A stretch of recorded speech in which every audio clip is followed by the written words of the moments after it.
हाय दोस्तों, कैसे हैं? हम आशा उम्मीद और विश्वास करते हैं कि आप ही अच्छे होंगे। तो जैसे कि हम लोग पढ़ रहे थे। हाय दोस्तों, कैसे हैं? हम आशा उम्मीद और विश्वास करते हैं कि आप ही अच्छे होंगे। तो जैसे कि हम लोग पढ़ रहे थे अभिक्रिया, तो देखते हैं दोस्तों, रासायनिक अभिक्रिया जो होता है ये क्लास 10 के लिए स्पेशली जो है ना वीडियो है, और क्लास 10 में के लिए बहुत ही महत्वपूर्ण और प्रथम चैप्टर यही है रसायन शास्त्र में। और इसको पढ़ना बहुत ही जानना बहुत ही आवश्यक है और बहुत ही इम्पोर्टेंट चैप्टर होता है। सारे अभिक्रिया को इसमें दर्शाया जाता है और क्लास 9th में भी है, 10th में भी है, 11th में भी है, 12th में भी है। इसको जानना जरूरी है और कंपटीशन के व्यू से भी बहुत ही लाभदायक होते हैं। तो चलते हैं दोस्तों, पढ़ते हैं। आज का विषय वस्तु पे आते हैं। रासायनिक अभिक्रिया। रासायनिक अभिक्रिया, रासायनिक अभिक्रिया किसे कहते हैं? जिस अभिक्रिया में नए गुण धर्म वाले पदार्थ का निर्माण हो उसे रासायनिक अभिक्रिया कहते हैं, है ना। जिस अभिक्रिया में नए गुण धर्म वाले पदार्थों का निर्माण हो तो रासायनिक अभिक्रिया कहलाता है। हम यहाँ देखते हैं, उदाहरण दिया गया है दोस्तों, चीनी, पानी, नींबू, ये दोनों मिला के शरबत बनाते हैं। ये सब मिला के चीनी, पानी, नींबू, तीनों मिल के क्या बनता है? शरबत बनता है। शरबत क्या है? शरबत एक रासायनिक क्रिया है। इस सब का अलग अलग गुण है, चीनी का है, पानी का है, नींबू का है। लेकिन किसी भी सूरत में किसी भी भौतिक एवं रासायनिक क्रिया द्वारा हम इस शरबत को चीनी, पानी, नींबू नहीं बना सकते हैं। तो दोस्तों, तो ये जो है ना, तो इसका गुण जो है अलग अलग हो जाता है। ये शरबत न तो पूरी तरह मीठा हो पाता है, न तो पूरे स्वादहीन हो पाता है पानी की तरह, और न तो नींबू की तरह खट्टा होता है। इसका क्या होता है ना, बदल जाता है। इसी तरह NaOH होता है, सोडियम हाइड्रोक्साइड। NaOH है सोडियम हाइड्रोक्साइड, और क्लोरीन है, क्लोराइड HCl है, हाइड्रोजन क्लोराइड है।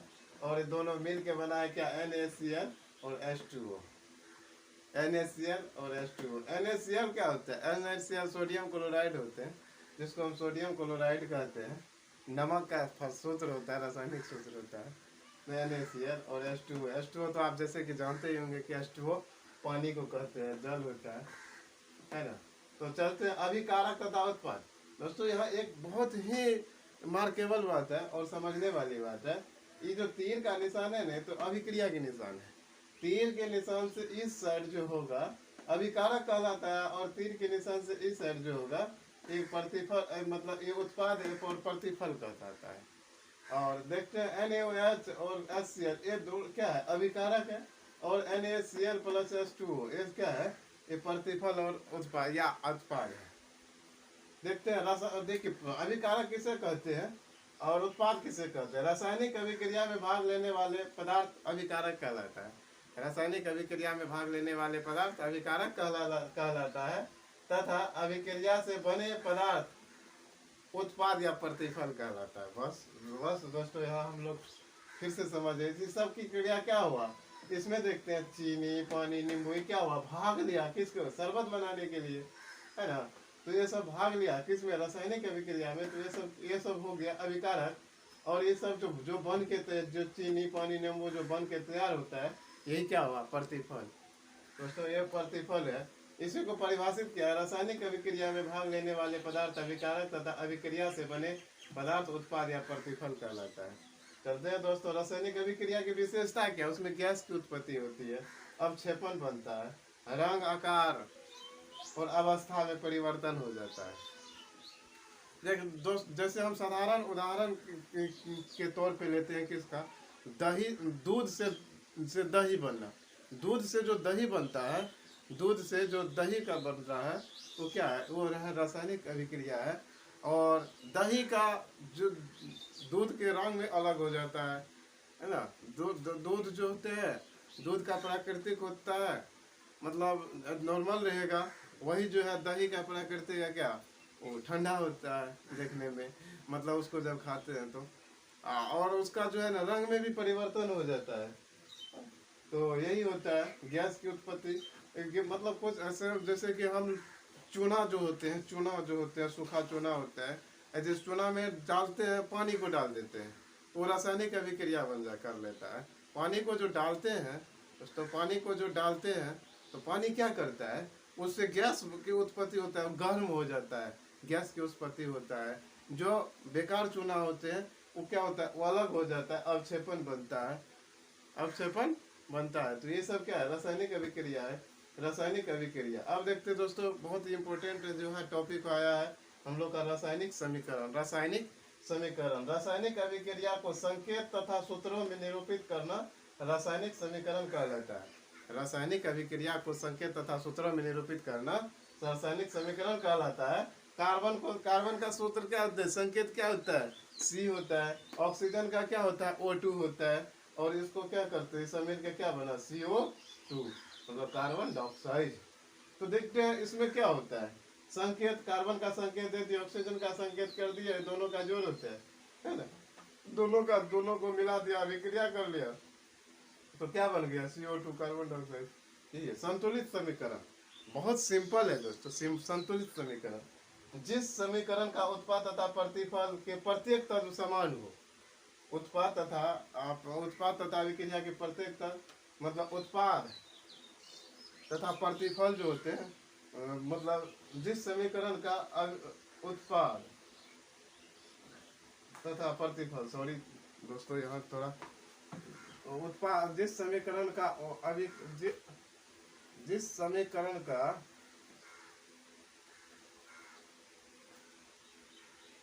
जिस समीकरण का अभिकारक,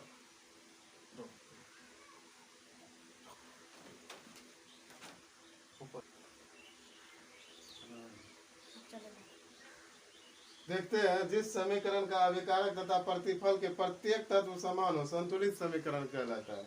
इस बात को समझते हैं, C एक रासायनिक अभिक्रिया लेते हैं, C प्लस O2, ये क्या बना, CO2, C plus A2, carbon plus oxygen मिलकर कार्बन डाइऑक्साइड बनता है। इसमें क्या देखते हैं, अभिकारक में C एगो है, ऑक्सीजन के क्या दो ठो है, इसमें भी C एक ठो है, ऑक्सीजन कितना है, दो है। तो ये सब क्या है, ये संतुलित समीकरण होगा, ये संतुलित समीकरण हो जाएगा। असंतुलित समीकरण क्या है, जिस समीकरण का अभिकारक तथा उत्पाद के प्रत्येक तत्व असमान हो, मतलब समान नहीं हो, दोनों में अंतर हो जाए, ये क्या होगा, असंतुलित समीकरण हो जाएगा। असंतुलित समीकरण होगा H2 plus O2, H2 plus O2, H2 plus O2 क्या बना, H2O, क्या बना, H2O। H कितना है, दो ठो है, ऑक्सीजन कितना है, दो ठो है, हाइड्रोजन दो ठो है और ऑक्सीजन दो ठो है। इसमें भी H दो ठो है, ऑक्सीजन एगो होता है। इसका मतलब ये दोनों पर ये जो है ना, H तो समान है, हाइड्रोजन और हाइड्रोजन तो समान है, मिल जाता है, लेकिन ऑक्सीजन असमान होता है। इसलिए क्या होता है, ये समीकरण असंतुलित समीकरण कहलाता है, ये समीकरण असंतुलित समीकरण कहलाता है। अब देखते हैं रासायनिक समीकरण का लाभ क्या होता है, समय तथा स्थान की बचत होती है। इसमें क्या होता है, समय तथा स्थान की बचत होती है। जी हाँ दोस्तों, तो इसको बात को हम समझते हैं। यहाँ हाइड्रोजन लिखाएंगे, तो हाइड्रोजन जो दोस्तों यहाँ लिखते हैं, हाइड्रोजन, इतना हाइड्रोजन जो लिखते हैं, लिखने में जो दोस्तों इतना स्थान है और समय भी लगेगा, और H इतना लिख दिए तो बचत होता है, बचत तो होता है। उसी ढंग से पूरे को लिखते हैं, इसको लिखते हैं, इसका हाइड्रोजन प्लस ऑक्सीजन प्लस जो हाइड्रोजन ऑक्साइड बनता है। तो इतना लिखने से अच्छा है H2 प्लस O2 जो है अभिक्रिया H2O हो जाएगा, आसानी हो जाएगा, कोई दिक्कत नहीं। तो चलते हैं दोस्तों, ये होता है क्या, समय तथा स्थान की बचत होती है, वैज्ञानिकों को समझने तथा समझाने में आसान होता है। अभिक्रिया में प्रत्येक तत्व की जानकारी होती है। अभिक्रिया के जो होते हैं दोस्तों, प्रत्येक तत्व की जानकारी होती है ना। दूसरी क्या है कि इसके प्रत्येक तत्व के मात्रा कितना में कौन मिलाया गया है, कितना में कौन मिलाया गया है, प्रत्येक तत्व की मात्रा की जानकारी होती है, मात्रा की जानकारी होती है, द्रव्यमान की जानकारी होती है, परमाणु की संख्या की जानकारी होती है। तो दोस्तों आज हमने इतना कुछ सीखा। अब देखते हैं आगे आगे जो है, इसका आगे विषय वस्तु जो है में देखते हैं। तो तब तक आप इसे स्क्रीनशॉट भी ले सकते हैं।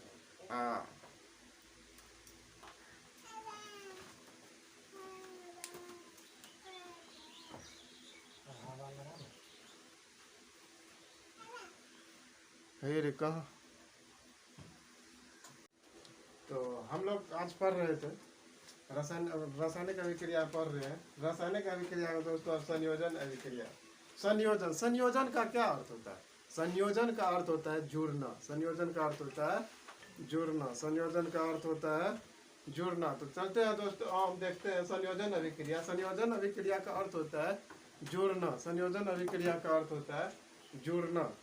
जिस अभिक्रिया में दो या अधिक अभिकारकों से एक उत्पाद का निर्माण हो, संयोजन अभिक्रिया कहलाता है। बहुत आसान।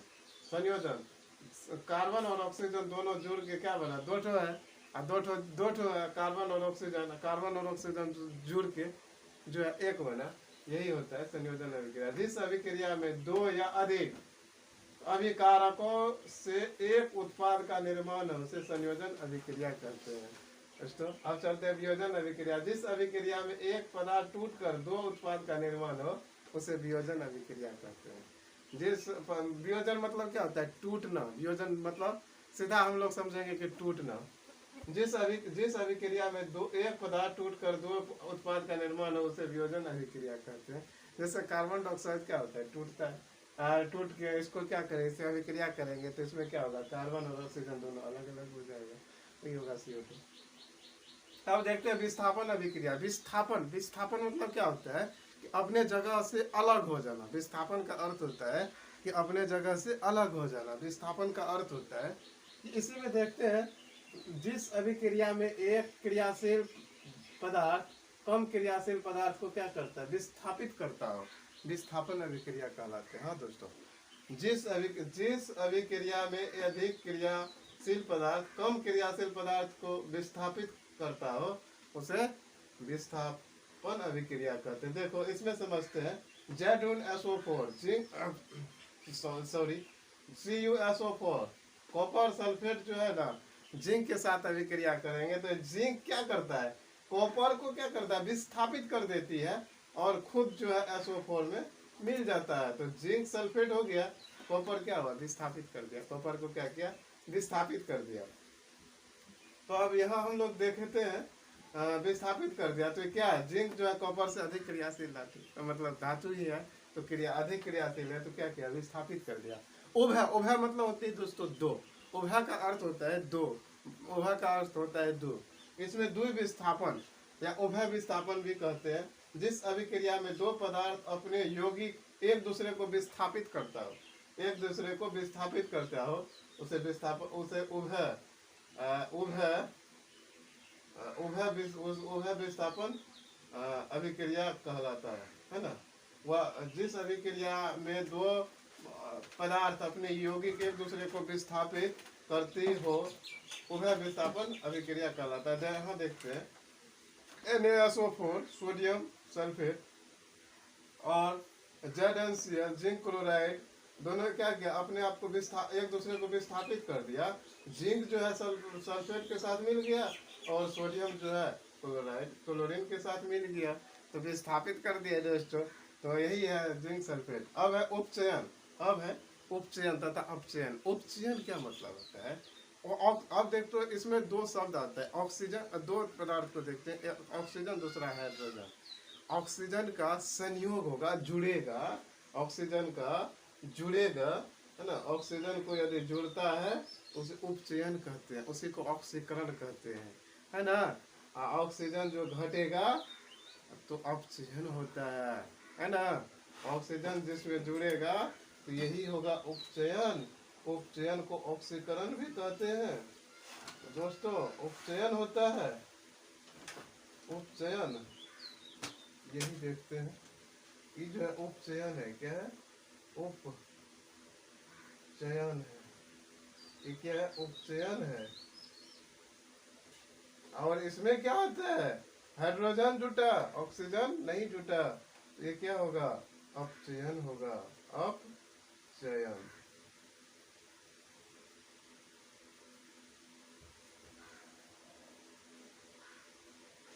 तो यहाँ देखते हैं, इसमें देखिए यहाँ ओ जुटा, ओ जुट गया दोस्तों। ओ जो जुट गया तो ये क्या होगा?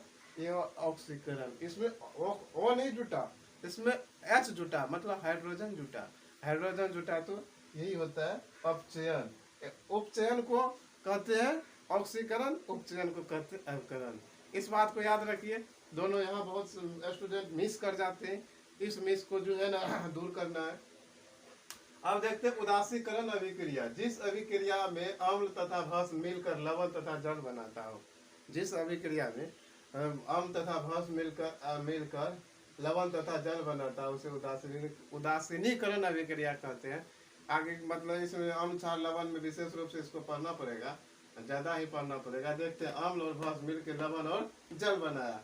HCl क्या अम्ल है, NaOH क्या भस्म है, दोनों संयोग क्या क्या किया, NaCl बन गया, सोडियम क्लोराइड बन गया और H2O जल बन गया, है ना दोस्तों। फिर से यहाँ समझ लेते हैं, यहाँ क्या होता है, hydrogen chloride plus sodium hydroxide दोनों क्या किया, आपस में अभिक्रिया किया, मिल के क्या बना, सोडियम क्लोराइड और क्या बना, जल बनाया, H2O बनाया। यही होता है उदासीनीकरण अभिक्रिया। इसको अम्ल क्षार लवण के चैप्टर में जब इसे हम लोग विशेष डिटेल्स पढ़ेंगे तो चलते हैं। विद्युत अपघटन। विद्युत अपघटन क्या होता है, यदि हम कोई भी चार्ज लगाते हैं ना दोस्तों, चार्ज जो लगाते हैं मतलब कोई भी चार्ज करने का अर्थ क्या है, विद्युत की उपस्थिति या विद्युत के धारा के प्रभावित होने से जो है ना, जब कोई क्रिया होगा, रासायनिक क्रिया होगा, तो वही होगा विद्युत अपघटन। जैसे बैटरी चार्ज करते हैं, बैटरी चार्ज क्या करते हैं कि विद्युत ऊर्जा को रासायनिक ऊर्जा में परिवर्तित कर देती है। उसका जो आयन होते हैं उसको क्या करते हैं, उसको मतलब अपने आप एब्जॉर्व कर देते हैं, तो वही होती है विद्युत धारा। यौगिक जलीय विलयन में जाने से अपघटित होने की क्रिया विद्युत अपघटन अभिक्रिया कहते हैं, है ना। क्रिया को अपघटित होने की क्रिया को विद्युत अपघटन अभिक्रिया कहते हैं, है ना। यहाँ देखते हैं जल में जो विद्युत धारा प्रभावित करेगा तो क्या होगा, हाइड्रोजन और ऑक्सीजन क्या होगा, अलग अलग हो जाएगा, है ना। तो यही होगा। प्रकाश रसायन, प्रकाश की उपस्थिति में होने वाले अभिक्रिया को प्रकाश रासायनिक अभिक्रिया कहते हैं। जिस तरह से प्रकाश संश्लेषण क्या है, रासायनिक अभिक्रिया है ना। प्रकाश संश्लेषण प्रकाश रासायनिक अभिक्रिया है। कारण है कि प्रकाश संश्लेषण की क्रिया हम लोग पढ़ चुके हैं, जान चुके हैं, और नहीं तो आगे जानेंगे भी कि प्रकाश की उपस्थिति में ही होता है। हमारे पेड़ पौधा जो भोजन बनाते हैं पत्तियों के द्वारा, तो किसके, प्रकाश की उपस्थिति में बनाते हैं। वही जब प्रकाश नहीं रहेगा तो क्या करेगा, भोजन नहीं बना पाएगा, है ना। तो प्रकाश संश्लेषण की क्रिया नहीं हो पाएगी, तो ये प्रकाश रासायनिक अभिक्रिया होते हैं।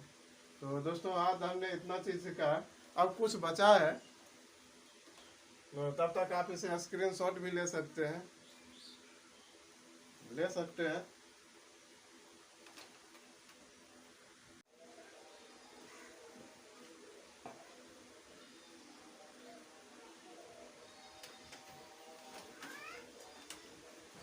हाँ। तो देखते हैं प्रकाश संश्लेषण से होता है। प्रकाश संश्लेषण के बारे में हमने पढ़ा है। प्रकाश संश्लेषण क्या है, पेड़ पौधे अपने भोजन बनाने के लिए प्रकाश संश्लेषण की क्रिया करती है पत्तियों द्वारा, है ना।